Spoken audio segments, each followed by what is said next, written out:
खुशामदीद। मेरा नाम इरशाद है और आज हम बात करेंगे कि ई कॉमर्स स्टोर के लिए गूगल एड्स चलाना ज़रूरी है या फेसबुक एड्स, या किस तरीके से हम अपने ई कॉमर्स प्लेटफॉर्म को प्रमोट कर सकते हैं, अपने प्रोडक्ट को हम प्रमोट कर सकते हैं। दोस्तों, इस वीडियो में आपको बताना चाहूँगा कि सिर्फ अमेज़ॉन या ईबे या दराज से आप अपनी ड्रॉप शिपिंग नहीं कर सकते, बल्कि अपना एक स्टोर बना के, अपना वेबसाइट बना के उसके ज़रिए भी आप बाकायदा तौर पर अपनी ड्रॉप शिपिंग कर सकते हैं। यानी अगर आपके पास स्टोर है, अगर आपके पास प्रोडक्ट है, आपने प्रोडक्ट इंपोर्ट की है चाइना से, अली एक्सप्रेस से, तो अब सवाल यहाँ पे ये उठ जाता है कि हमने कैसे प्रमोट करना है। यानी आपने अपना एक वेबसाइट बना लिया, आपने सब कुछ सही कर लिया, लेकिन जब बात आती है प्रमोशन की, जब बात आती है सेल की, तो आपकी वेबसाइट पे कोई नहीं होता। लेकिन जब तक आपकी वेबसाइट पे कोई आएगा नहीं, तो कैसे आपके जो प्रोडक्ट्स है वो बिकेंगे, कैसे सेल होगी। तो वेबसाइट बनाना कोई इतना बड़ा मसला नहीं है। प्रोडक्ट फाइंड करना ये थोड़ा सा चैलेंजिंग है, क्योंकि विनर प्रोडक्ट में आपको थोड़ा टाइम लगेगा। विनर प्रोडक्ट के लिए मुख्तलिफ टूल्स है। अगर आप विनर प्रोडक्ट फाइंड करना चाह रहे हैं तो मुख्तलिफ तरीके हैं जो कि हमने डिटेल से फिर वो चेक करने होते हैं कि कौन से प्रोडक्ट पे। और ये भी ज़रूरी नहीं है, अगर कोई सेलर एक प्रोडक्ट सेल कर रहा है और उनके पास उनकी सेल आ रही है, तो ये ज़रूरी नहीं है कि आप सेम प्रोडक्ट को उठाए आपके पास भी सेम सेल आएगी, क्योंकि वो मुख्तलिफ तरीके यूज़ कर रहा है। अब हर सेलर का अपना तरीका है। यानी अगर आपने अपना स्टोर कंप्लीट कर लिया, आपने वेबसाइट डिज़ाइन कर लिया, आपने ई कॉमर्स के लिए सब कुछ वहाँ पर ऐड टू कार्ट, पेमेंट का ऑप्शन और कैटेगरीज, सब कैटेगरी की सब कुछ आपने कर लिया। अब जहाँ बात आती है सेल की, तो इसके लिए आपको प्रॉपर तरीके से एड्स रन करने पड़ेंगे, क्योंकि नया वेबसाइट है, ऐसे तो कोई आएगा नहीं, ना किसी को पता होता है कि ये वेबसाइट है और इस पे इतनी प्रोडक्ट पड़े हैं। तो लोगों को सामने लाने के लिए अब सवाल ये उठता है कि मैं फेसबुक एड्स रन करूं या मैं गूगल एड्स रन करूं। तो शुरू में मेरा जो मशवरा है, बल्कि मैंने ख़ुद भी ट्राई किए, सबसे पहले ज़रूरी है कि आप फेसबुक से स्टार्ट कर लें। वैसे भी अगर हम जो तरीक़ाकार है एक्सटेंडर मार्केटिंग फ़नल, अगर उसको हम देख लें, अब मार्केटिंग फ़नल में क्या होता है कि सबसे पहले अवेयरनेस होती है, अवेयरनेस के बाद कंसिडरेशन है, और उसके बाद आपकी कन्वर्जन हो जाती है। और कन्वर्जन के बाद अगर आप चाह रहे हैं कि वो कस्टमर दोबारा आए, तो आपका ब्रांड कुछ इस तरीके से होना चाहिए कि कस्टमर की लॉयल्टी, यानी वो दोबारा रिपीट ऑर्डर दे सके और वो एक सक्सेसफुल स्टोर बन जाता है। यानी आपने मेहनत तो कर ली, ब्रांड अवेयरनेस कर ली, उसके बाद जो आपने दूसरा कैंपेन रन किया, लोगों ने कंसीडर भी उसको किया, उसके बाद वो कन्वर्ट भी हुई, लेकिन वो दोबारा लेने नहीं आ रहे, तो इसका मतलब है कि आपको मुसलसल नए क्लाइंट्स बनाने पड़ेंगे और आपको मेहनत ज़्यादा करनी पड़ेगी। लेकिन अगर आपका प्रोडक्ट कुछ इस तरीके से है कि आपने एक प्रोडक्ट को बना तो लिया और उन्होंने 10 लोगों को आपने मतलब उस पर सेल कर लिया, अब 10 लोगों में से आपके पास आए 5 लोग, तो ये भी आपका 50% जो है ये एक सक्सेस है। तो अब हम बात करेंगे कि हम कौन सा एड रन करें। तो आपको फेसबुक एड रन करने चाहिए, क्योंकि आपका नया ब्रांड है। इसके अलावा कीवर्ड वगैरह भी आपके कुछ ऐसे कि लोग सर्च नहीं कर रहे, तो आपने क्या करना है, आपने उसी को प्रमोट करना है फेसबुक एड्स के ज़रिए। और फेसबुक में ये बात है कि मतलब फेसबुक का मतलब ये है कि फेसबुक इंस्टाग्राम दोनों, क्योंकि इंस्टाग्राम फेसबुक का ही प्लेटफॉर्म है, तो आप दोनों को प्रमोट कर सकते हैं। लेकिन फेसबुक एड्स का मतलब ये हरगिज़ नहीं कि आप डायरेक्टली कन्वर्जन से ही स्टार्ट लें। शुरू में आपने भी तो चूँकि अपना जो ब्रांड है, एक तो आपको पता नहीं है तो कि इसके में कितना पोटेंशियल है।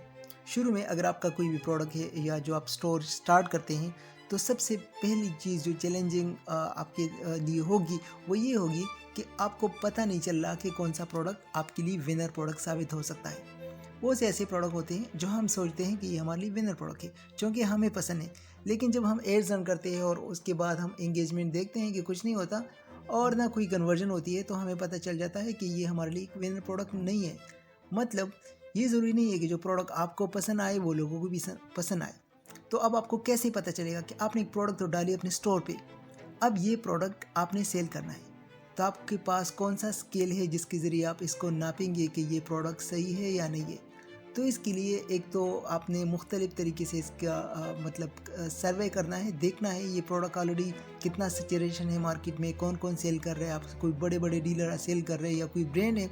जिस तरह अगर आईफोन है, आईफोन का अगर आप सेल कर रहे हैं, तो वो एक मतलब आप अगर जितना भी ऐड चला लें, क्योंकि उसके अपने स्टैंडर्ड्स, उनके अथराइज डीलर्स है, उनका अपना एक ब्रांड है, वो नाम है, तो उसको आप कम्पीट नहीं कर सकते। आपने ऐसी ब्रांड को मतलब आपने एक ऐसी ब्रांड को निकालना है, एक ऐसी प्रोडक्ट को निकालना है कि आपको पता चले कि इसकी सैचुरेशन कम है मार्केट में, और सैचुरेशन है भी तो वो लोग नहीं है जो कि बहुत ज़्यादा स्टैंडर्ड है, वो भी तकरीबन छोटे मोटे सेलर है और आप उनको कम्पीट आसानी से कर सकते हैं। तो उसके बाद नेक्स्ट मरहला होगा आपका कि आप टेस्टिंग कर लें कि ऐड चला लें। और ऐड में आपने क्या करना है, तकरीबन 3 ऐड कॉपी बना लें और हर एक ऐड कॉपी पे अलग अलग प्रोडक्ट को लेस कर लें। वो मैं आपको प्रैक्टिकल भी सिखाऊंगा। तो उसके बाद जब आप ऐड रन करते हैं तो आपको तकरीबन 1-2 दिन में, या मैक्सिमम फेसबुक भी रिकमेंड कर रहे हैं कि आप 3 दिन, लेकिन हाँ ये बात है कि इसमें पैसे लगेंगे। ऐसा तो हो नहीं सकता कि आपको फ्री में सब कुछ। अगर आप किसी नए प्रोडक्ट का एसईओ भी कर रहे हैं और कुछ ऐसे लो सर्च वॉल्यूम वाली कीवर्ड फाइंड कर रहे हैं, उस पर काम कर रहे हैं, तो वो भी एक लंबा चौड़ा प्रोसेस हो जाता है, क्योंकि एसईओ में भी कुछ टाइम तो लगता है। लेकिन फेसबुक एड्स जहाँ तक आपको मतलब टाइम की बात होती है वो तो इतना नहीं लगता, लेकिन पैसे आपके लगते हैं। तो आपको 3 दिन में ये पता चल जाता है कि आपके जो प्रोडक्ट्स है वो कौन सा प्रोडक्ट था जिसके लोगों ने ऐड टू कार्ट भी किया, लोगों ने कुछ क्वेश्चन भी किए, और एक प्रोडक्ट था जिसका CTR जो था, मतलब जो लोग बहुत ज़्यादा आए लेकिन क्लिक बहुत कम लोगों ने किया। CTR का मतलब ये है कि अगर 100 लोग आए और 100 लोगों में से 20 लोगों ने इस पर क्लिक किया, तो इसका मतलब है कि 20% इसका CTR है। अगर 100 लोग आए और सिर्फ 2 लोगों ने क्लिक किया, तो इसका मतलब 2% CTR है। तो अगर CTR कम है तो वहाँ से भी आपको एक हिंट्स मिल सकता है कि ये जो आपका प्रोडक्ट है इस पे लोगों का जो मतलब रुझान है, जो लोगों का अट्रैक्शन है इस तरफ नहीं है। तो उसके लिए आपने क्या करना है, उसके लिए आपने ये करना है कि आपने प्रोडक्ट को चेंज करना है, उसी प्रोडक्ट को डालना है उसी कैटेगरी में कि ये हमारे लिए काम नहीं कर रहा। और जैसे आप करते जाएंगे तो एक दफ़ा आपको एक विनर प्रोडक्ट मिल जाता है, और वही विनर प्रोडक्ट, एक ही प्रोडक्ट आपका जो सारा कॉस्ट है फेसबुक एड्स का वो सारा कवर कर लेता है। तो सबसे पहले स्टेप उठाना क्या है, ऑब्वियसली आपने अपना स्टोर बनाना है। उसके बाद जो नेक्स्ट स्टेप है उसको सही तरीके से डिज़ाइन करना है ताकि कोई आए तो उनको पता चले क्या एक स्टैंडर्ड प्रोफेशनल स्टोर है। उसके बाद नेक्स्ट जो आपका काम है वो है जो प्रोडक्ट है, हंटिंग करना, प्रोडक्ट को फाइंड करना। उसके मुख्तलिफ टूल्स है, कुछ फ्री है कुछ पेड है, क्योंकि बहुत चैलेंजिंग काम है और इस पर भी काफ़ी ज़्यादा लोग ऑलरेडी काम कर रहे हैं कि कैसे हम इसको आसान बनाएं। लेकिन ये आपकी क्रिएटिविटी के ऊपर भी डिपेंड कर रहा है कि आप कैसे इस चीज़ को हैंडल कर रहे हैं।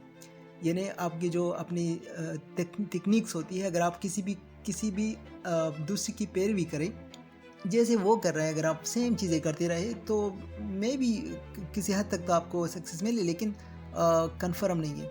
लेकिन अगर आप अपना तरीक़ाकार बनाते हैं, आपका अपना एक सीरीज़ बनाते हैं, उस तरीके को फॉलो करते हैं, लेकिन वो चीज़ आपका काम का होना चाहिए और उसको आप चेंज करते रहते हैं, ट्राई करते रहते हैं, नई नई चीज़ें आप अप्लाई करते रहते हैं, तो ज़रूरी है कि मतलब ये कंफर्म है कि आपका जो स्टोर होगा, आपका जो वेबसाइट होगा वो सक्सेसफुल ही होगा। और आपको पता है कि अगर आप फ्लिपा पे जाए तो आपको पता चल जाएगा कि एक ई कॉमर्स वेबसाइट की जो कीमत है वो लाखों में होती है, लाखों रुपीज़ में नहीं बल्कि लाखों डॉलर्स में होती है। ऐसे वेबसाइट है जिसकी 10-10 लाख डॉलर कीमत है, वो भी तो इस तरह सेल कर रहे हैं, वो उनका भी तो प्लेटफॉर्म है, एक स्टोर बनाया होता है ई कॉमर्स का। तो मतलब ये है कि पोटेंशियल काफ़ी ज़्यादा है लेकिन मेहनत उससे भी ज़्यादा है। और जिस वीडियो में आपको ये बताया जाता है कि बस प्रोडक्ट ले लो, इधर वेबसाइट में डालो और फिर सेल करो और सेल आता जाएगा और आप अमीर होते जाएंगे और इस तरीके से, तो वो सब कुछ ऐसा नहीं है। बहुत टाइम लगता है, मेहनत करनी पड़ती है। और ये बात दूसरी है कि आपको अपनी कुछ चीज़ें चेंज करनी पड़ती है, वक्त के साथ साथ अपडेट रहना पड़ता है, उसके बाद जाके आपका एक स्टोर सक्सेसफुल हो जाता है। तो दोस्तों उम्मीद है आपको वीडियो पसंद आई होगी। और इस वीडियो में सिर्फ इतना बताना था कि कन्फ्यूजन होती है कहाँ पे ऐड चलाए, कैसे करें, फेसबुक ऐड चलाए, गूगल ऐड चलाए, क्योंकि दोनों बहुत बड़े प्लेटफॉर्म है। लेकिन इसके अलावा, फेसबुक के अलावा ये भी नहीं कि सिर्फ फेसबुक है, टिकटॉक भी आजकल बूम पे है और बहुत सही उनका ऐड जो है वो काम कर रहा है। तो मतलब ये है बात का कि शुरू में आपने क्या करना है, टेस्टिंग करनी है। टेस्टिंग फेसबुक पे कर सकते हैं, इंस्टाग्राम पे, ये एक इजी प्लेटफॉर्म है। इसके अलावा टिकटॉक है, वो थोड़ा वीडियो प्लेटफॉर्म थोड़ा सा डिफरेंट हो जाता है। तो अगर आपको ग्रिप है टिकटॉक पे तो वो भी आप ट्राई कर सकते हैं। तो आज के लिए इतना ही। उम्मीद है आपको वीडियो पसंद आई होगी। अगर आपको वीडियो पसंद अच्छी लगे तो नीचे कमेंट्स कीजिएगा और हमारे चैनल को सब्सक्राइब कीजिएगा। तो नेक्स्ट वीडियो तक अल्लाह हाफिज़।